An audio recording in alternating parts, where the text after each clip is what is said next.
নমস্কাৰ বন্ধু বান্ধৱীসকল, মোৰ আন এটি ভিডিঅ'লৈ আপোনালোকক স্বাগতম জনাইছোঁ। আজিৰ এই ৰেচিপিটো হৈছে ভেজ পোলাও আৰু চিকেন কাৰী। কম খৰচতে কেনেকৈ বনোৱা হয় তাকেই দেখুৱাম বুলি ভাবিছোঁ। তেনেহ'লে আহক ভিডিঅ'টো আৰম্ভ কৰোঁ। পোনপ্ৰথমে মই লৈছোঁ বিলাহী, পিঁয়াজ, আদা, নহৰু এইখিনি 3 মিনিটমান সময় ফ্ৰাই কৰিছোঁ। আলু এটা আৰু ৰঙালাও এখিলা লৈছোঁ, সেইখিনি অলপ ফ্ৰাই কৰি লৈছোঁ। এয়া গাজৰ, বিন কাটি লৈছোঁ পোলাওৰ কাৰণে। এইখিনি বাচমতি চাউল লৈছোঁ, ½ কেজি হ'ব। ধুই লৈ এখন কটন পাতল কাপোৰৰ ওপৰত এনেকৈ থৈছোঁ, তেতিয়াই পানীখিনি শুহি ল'ব।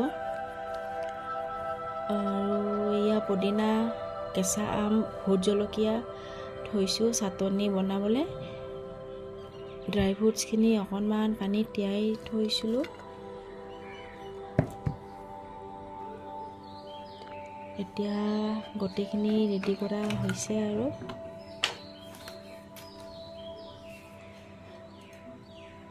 কাটি থোৱা গাজৰখিনি 5 মিনিটমান সময় ফ্ৰাই কৰি ল'ম।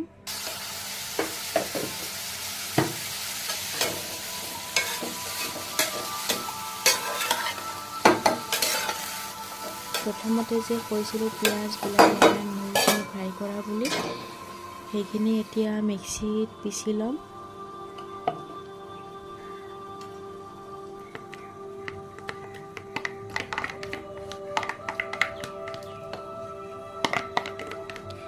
এইখিনি এতিয়া পিচি লোৱা হ'ল।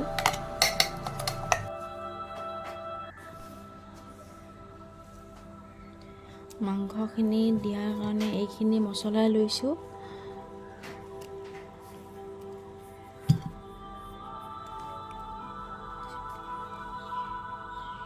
বেছি মছলা দিলে ভাল নালাগে। এইখিনিয়ে হৈ যাব।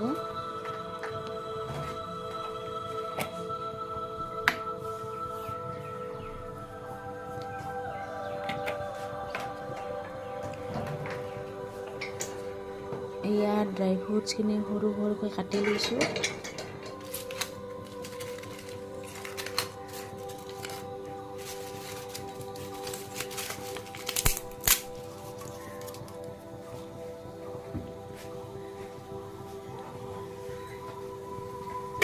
পোলাওখিনি বনোৱাৰ কাৰণে কুকাৰটো পাতি লৈছোঁ।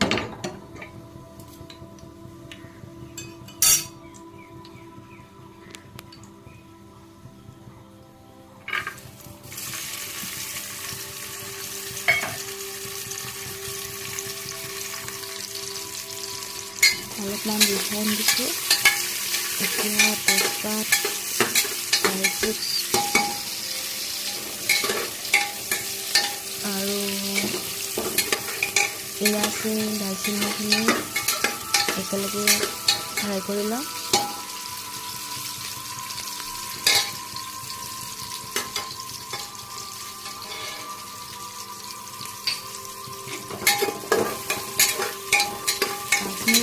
ভাজিলে হৈ যাব এইখিনি।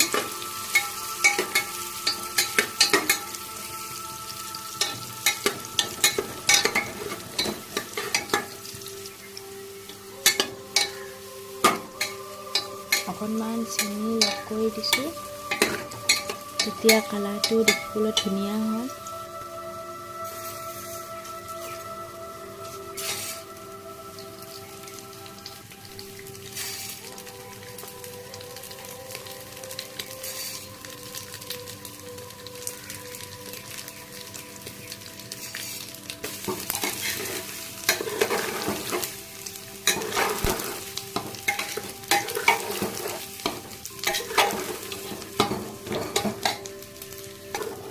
এতিয়া চাউলখিনি দি লৈছোঁ।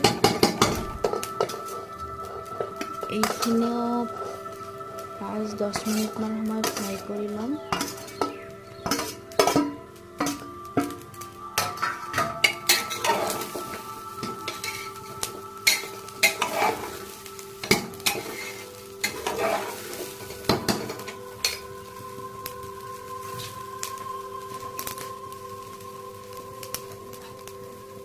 এতিয়া চাউলখিনি ফ্ৰাই কৰা হৈছে বুলিয়ে ক'ব পাৰি। ইয়াৰ লগত ফ্ৰাই কৰি থোৱা গাজৰ বিনখিনি লগ কৰি দিছোঁ।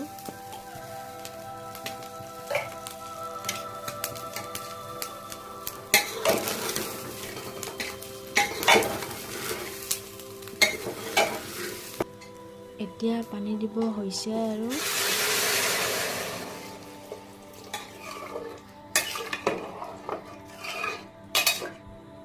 মই ডাইৰেক্ট ঠাণ্ডা পানী নিদিওঁ, কুহুমীয়া গৰম কৰি লওঁ। এতিয়া 2 চামুচ ঘি দি লৈছোঁ।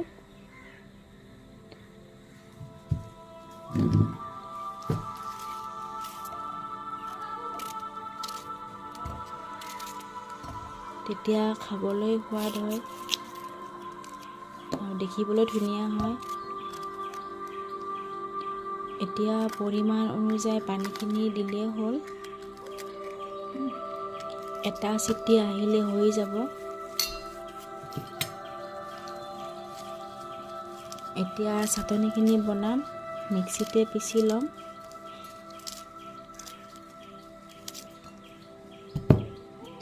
ইয়াত অকণমান নহৰু লগ কৰি দিম। সোৱাদ অনুযায়ী তেল, নিমখ একেলগে দি লৈছোঁ।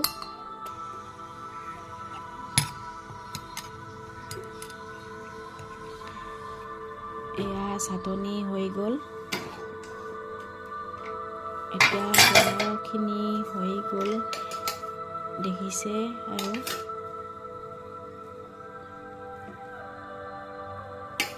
এতিয়া মাংসখিনি বনাব। এইখিনি হাজবেণ্ডে বনাব। সকলোখিনি ৰেডি কৰা আছে।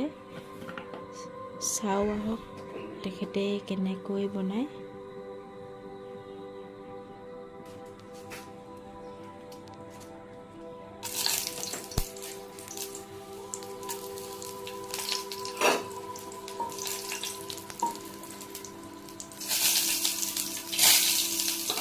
এতিয়া এইখিনি ফ্ৰাই কৰা হৈছে।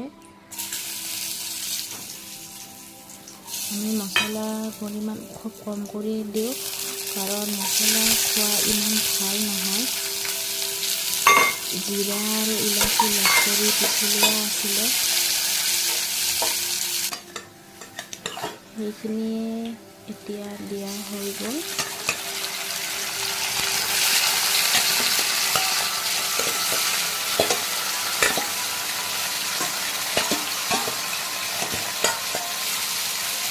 তাৰপিছতে গৰম কৰি থোৱা পানীখিনি দি দিয়া হ'ল।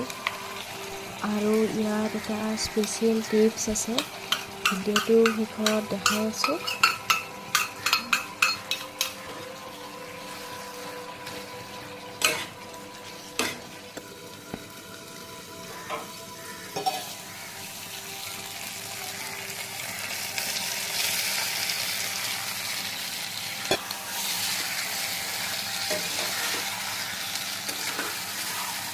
এয়া কয়লা পুৰি লৈছে। আপোনালোকে আঙৰাও দিব পাৰে। আমাৰ কয়লা আনি থোৱা আছিলে, সেনেকৈ কয়লা জ্বলাই দিছোঁ। এতিয়া এই যে সৰু বাতিটো দেখিছে, তাতে দিয়া হ'ব। ইয়াত ঘি দিব পাৰি, কিন্তু আমি অকণমান তেল দি লৈছোঁ। এতিয়া ঢাকনিখন 5 মিনিটমান দি থৈছোঁ।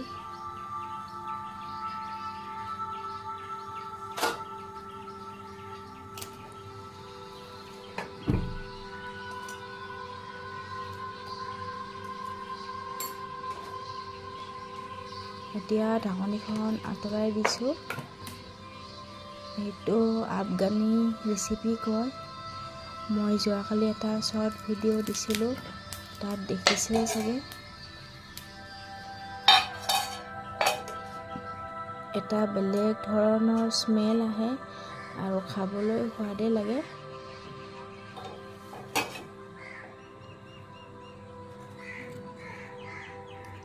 এতিয়া গোটেইখিনি বনোৱা হৈ গ'ল, খোৱাহে কথা আৰু।